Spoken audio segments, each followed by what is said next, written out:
যুক্তরাজ্যের লেবার নিয়ন্ত্রিত Enfield council গত বছর ১০০টিরও বেশি পরিবারকে কোনো সহায়তা ছাড়াই গৃহহীন অবস্থায় ছেড়ে রেখেছে। তবে কাউন্সিল এই বিষয়ে ব্যাখ্যা দিতে গিয়ে বলে, এলাকার বাইরে পুনর্বাসনের প্রস্তাব প্রত্যাখ্যান করায় তাদের এই অবস্থা। প্রায় ৮০% কাউন্সিলের ফ্রিডম অব ইনফরমেশন ডেটা দেখিয়েছে ২০২৪ সালে ৬১৫টি পরিবারের জন্য পুনর্বাসনের আইনি দায়িত্ব শেষ করা হয়েছে, কারণ তারা স্থানীয় কর্তৃপক্ষের এলাকার বাইরে বসবাসের প্রস্তাব গ্রহণ করেনি। এবার নিয়ন্ত্রিত এনফিল্ড কাউন্সিল এই সমস্যায় বেশি জর্জরিত বলে জানা যায়, যেখানে ১১৫টি ঘটনা ঘটেছে, যা পুরো ইংল্যান্ডের প্রায় ১/৫। এটি এমন এক সময় ঘটেছে যখন এনফিল্ড কাউন্সিল লিভারপুল অঞ্চলে বাড়ি কিনে গৃহহীন পরিবারগুলোর পুনর্বাসন করার পরিকল্পনা করছে। তথ্যমতে জানা যায়, কাউন্সিলগুলোর কিছু আইনি বাধ্যবাধকতা রয়েছে গৃহহীন ব্যক্তিদের সহায়তা এবং পুনর্বাসনের ক্ষেত্রে। তবে যদি কোনো পরিবার যৌক্তিক পুনর্বাসন প্রস্তাব প্রত্যাখ্যান করে, তবে কাউন্সিল তাদের দায়িত্ব নিতে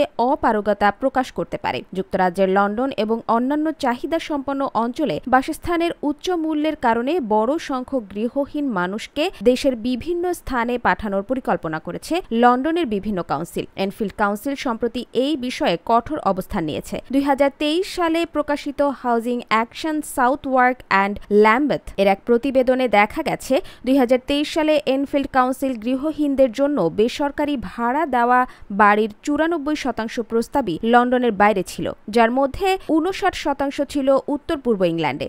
এর ফলে ৩/৪ পুনর্বাসন প্রস্তাব প্রত্যাখ্যান করা হয়, যা লন্ডনের যে কোনো কাউন্সিলের মধ্যে সর্বোচ্চ হার। এনফিল্ডের আবাসন ও ইউনিয়ন কর্মী পল কার্শো বলেন, এরা সবাই পরিবার সহ মানুষ, অনেকেই দুর্বল অবস্থায় রয়েছে, অথচ কাউন্সিল তাদের সামাজিক সংযোগ ছিন্ন করে অপ্রাসঙ্গিক জায়গায় পাঠিয়ে দিচ্ছে। এনফিল্ডের প্রাক্তন এক কাউন্সিলর চারিত গুণবর্ধনা লেবার পার্টি থেকে গ্রিন পার্টিতে যোগ দিয়েছেন মূলত হাউজিং নীতির প্রতি অসন্তোষের কারণে বলে জানা যায়। তিনি বলেন, পরিবারে যখন শিশু থাকে তখন এমন একটি জায়গায় পাঠিয়ে দেওয়া যেখানে তারা কাউকে চেনেন না, সেটা এক ধরনের সামাজিক বিচ্ছিন্নতা। গৃহহীন মানুষের অস্থায়ী আশ্রয়ের খরচ বেড়ে যাওয়ার কারণে এনফিল্ড কাউন্সিলের আর্থিক চাপ বৃদ্ধি পেয়েছে, যা কাউন্সিলের কঠোর সিদ্ধান্ত গ্রহণের কারণ হয়ে দাঁড়িয়েছে বলে জানিয়েছেন কাউন্সিলের একজন মুখপাত্র।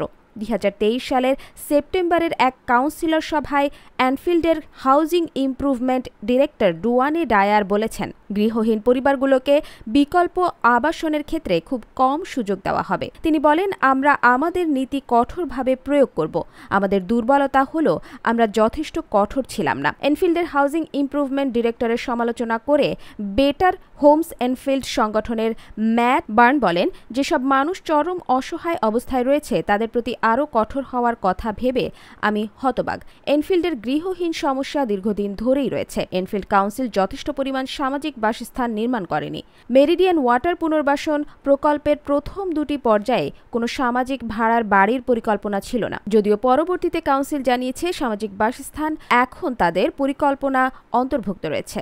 এনফিল্ডের কাউন্সিলের এক মুখপাত্র বলেন, নাগরিকদের নিরাপদ, দীর্ঘমেয়াদী ও স্থিতিশীল আবাসন নিশ্চিত করতে অন্যান্য লন্ডন কাউন্সিলের মতো আমরা কিছু সাশ্রয়ী মূল্যের এলাকায় বাড়ি কেনার পরিকল্পনা করছি। আমরা এনফিল্ডের কাছাকাছি বাসস্থান খোঁজার চেষ্টা করছি। আমরা নতুন বাড়ি নির্মাণেও মনোযোগী। সরকারকে সাথে নিয়ে আমাদের আবাসন চাহিদা পূরণের জন্য আমরা কাজ চালিয়ে যাব।